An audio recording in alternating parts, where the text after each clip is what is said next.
Hi, welcome back. Hi, this is Doug with the Leaders Institute, fearlesspresentations.com.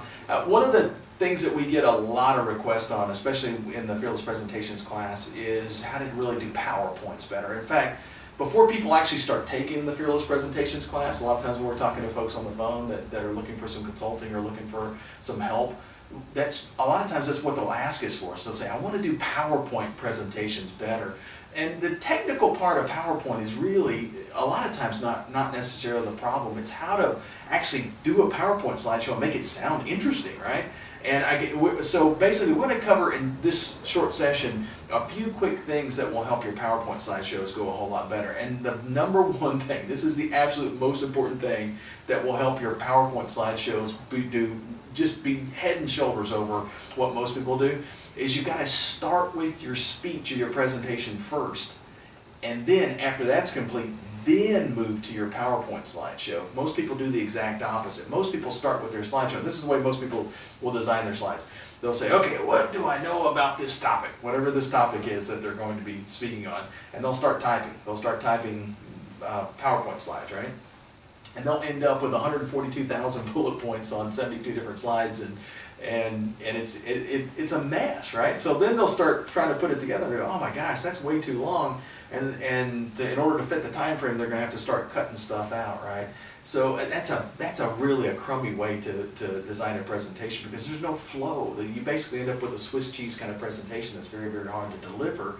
And then a lot of times, by the time you finish the presentation, you forget what some of those bullet points were that you put in there, right? They're way too complicated. So one of the things that we always encourage people to do is, if you start with a presentation, you'll do a whole lot better. In fact, if you've looked at some of the videos online or our online Fearless Presentations course, one of the quick things that we teach people how to do is design a speech from scratch in just a few minutes. And the way that we encourage people to do that is to start with a good audience-focused title, and then only focus on the top 3, 4, 5 most important things that the audience needs to know about that topic, right?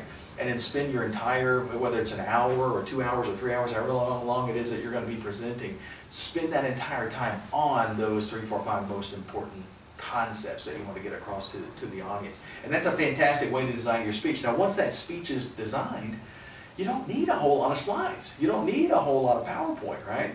And so a lot of times at the end of the Fearless Presentations class, when people finish our presentation class and they've got a really good, well-designed speech, a lot of times they'll only have to use maybe one slide, and that's it, right?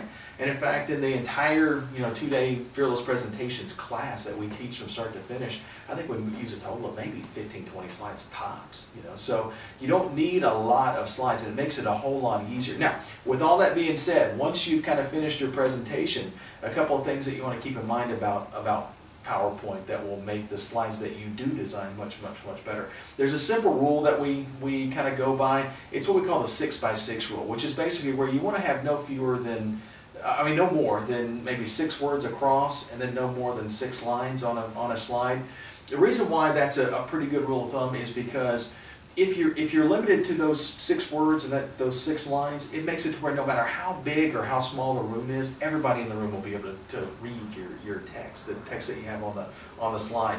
Now, if it's a smaller room, let's say you're in a boardroom or something like that, you might be able to get away with 8x8 or even 10x10. But just to be safe, 6x6 is a pretty good rule of thumb.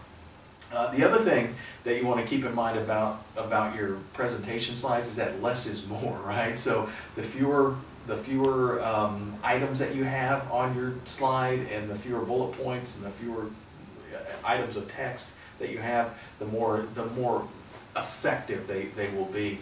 Along those same lines, a lot of times folks will want to put lots of pictures, for decorations to make their slides look pretty, or animation, back in the old days. People don't do this much anymore, but back when we first started doing coaching on PowerPoint, because PowerPoint was so cool and had sound effects and everything, people would have the bullet points kind of flying, that kind of stuff, right? I mean, all that stuff is a distraction. So the one thing you have to ask yourself before you put a picture or animation into your slideshow is you want to ask yourself, is this thing that I'm putting in, is this something that's going to help clarify the point that I'm making, help the audience understand better the point that I'm making, or is it just going to be a distraction? And if it's going to be a distraction, you probably want to leave it out. Now, as far as pictures go, one of the cool things about pictures is that you can put a picture of just about anything in a slideshow and it'll make the slide look prettier and make it look better. But one of the things that we always encourage people to do is ask themselves if that picture is better in another format, right? Because the thing about a slide is that it's only up there for a second, and then when you hit the button, you click the button, that picture's kind of gone. So in today's world, because of the low cost of creating like posters and boards, you can go down to any like FedEx Kinko's or whatever and get a poster made out of a picture, especially if it's something you're going to use over and over again. You can set that up on an easel. It will look way more elegant and have more longevity on your presentation. So we always encourage folks to, before you just randomly stick a picture into your slide, ask yourself if that's going to get better longevity if you put it on a board or something like that. So a lot of times that makes your presentation even better. So as far as animation goes, the animation that you put into your presentation, it can sometimes really add to the value of your presentation. Like for instance, sometimes short videos can add some humor or add some personality or something like that to your presentation. The problem with that though is that most of the time when you're giving a speech especially, people are there to hear you. So if you've got a video in your presentation, it's going to take the focus off of your expertise and it's going to put it on the person in the video, right? So you're basically losing credibility when you do that. So you want to be very careful about the videos and stuff like that that you put in. Now, with that being said, I've seen some really cool kind of animations that have added a lot to the presentation. I give you an example. I was working with a company that was they were bidding. They were trying to add on to Fort Bliss out in El Paso. They were basically giving a presentation to the Corps of Engineers to try to be the engineering firm that designed an addition to Fort Bliss. And one of the cool things that their animation guys did was they basically took a Google Maps 3D image of the terrain around the location, just right outside of Fort Bliss where this was going to go, and they made a cartoon out of it. It was an animated cartoon, which was really cool. And they basically, on the cartoon, they kind of leveled that. They showed over a time progression where they leveled out the terrain, and the buildings started to kind of pop up, and eventually the blacktop was out, and they had tanks rolling across the blacktop and everything. So it was a really cool kind of presentation. It only took about maybe, all total, maybe a minute and a half to go through the 5 years or so of building because it was sped up so quickly. And it was real easy for the folks in the Corps of Engineers to kind of see that these guys had a good image of where they wanted to be over the next 5 years. And so a good way to use animation to clarify the process the things that they were talking about. Another good example of using pictures and images is there are folks that get through their entire presentation with just pictures going in the background. There was a building up in the Northeast, I believe it was in Michigan somewhere, and the city was trying to pick an architect to design this new museum, and they had 3 of the top architects in the country come in and bid on this, or to give a presentation. And the first one gave a really good kind of PowerPoint slideshow, very credible, that kind of thing. The second one gave basically no slideshow, basically just kind of got up and gave a speech, and so it was more him talking, and so it was more personal to the people in the audience. Well, the third guy got up and he basically just pulled a stool up on the stage, and in the background behind him, it was just images of projects that he had worked on, buildings that he had designed over and over and over again, and he just kind of started talking. And the neat thing about it was that everything he said somewhere behind him had showed up on every story that he told. One of those images showed up over his back, and he ended up getting the deal, right? So there are different ways of designing your presentations that can be very, very effective, and depending on how you kind of do them. But pictures and images that you use, as well as the animation, less is more, especially in your PowerPoint slideshows, that kind of thing. Another thing that we often get asked about is, should you use bullets? Like for instance, one of the things in the design process when you're creating your slideshow is we like to design the bullet points that you're going to use into really in-depth statements, right? Something that you can prove. And so a lot of times it's a complete sentence. But when you actually make your visual aid for that, you're probably going to shorten it down. You know, and the only reason you do that is because everybody else does it, right? For me personally, if you ever go into one of my classes where I'm teaching, a lot of times I'm going to use that full complete sentence because I want to create a statement. I want something that I can prove, right?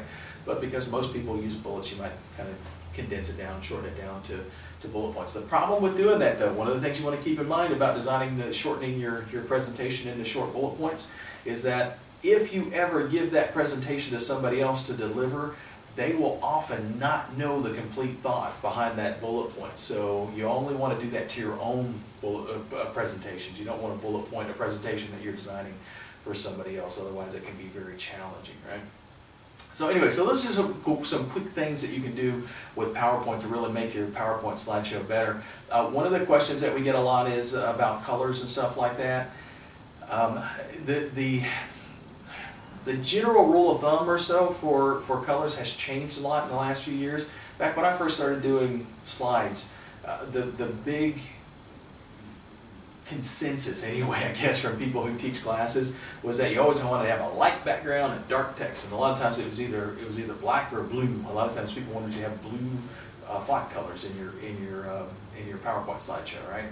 And somewhere in the last really about 2010, 2011, things started to flip-flop to where everybody that the previous years were saying you needed a light background and dark text, we're now saying you need a dark background and light text.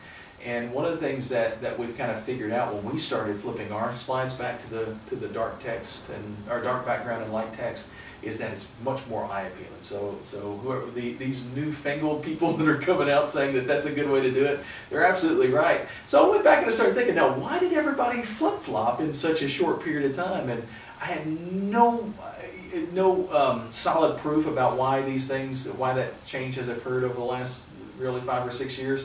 But my anecdotal evidence is that I think the projectors just got better. I mean, that's my guess.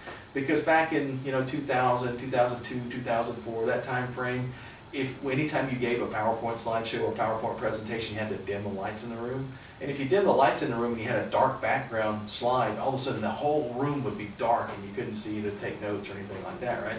Well, now that the projectors have gotten better, we haven't had the dim lights in 4, 5, 6 years now. So the dark backgrounds actually were probably always more eye appealing, but now that we don't have to dim the lights, it's more applicable to the business world anyway. So that's just my guess. I don't know that to be true, but that's my guess based on my kind of anecdotal experience anyway. So keep that in mind when you're designing your slides. So those are quick things that you can do to make your slides much better. Remember, less is more. 6 by 6 is a pretty good rule of thumb.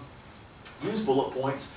Avoid really cut down on the animation and pictures unless they clarify the point that you're making, and experiment with that dark background. You do those things and your slides should work out a whole lot better.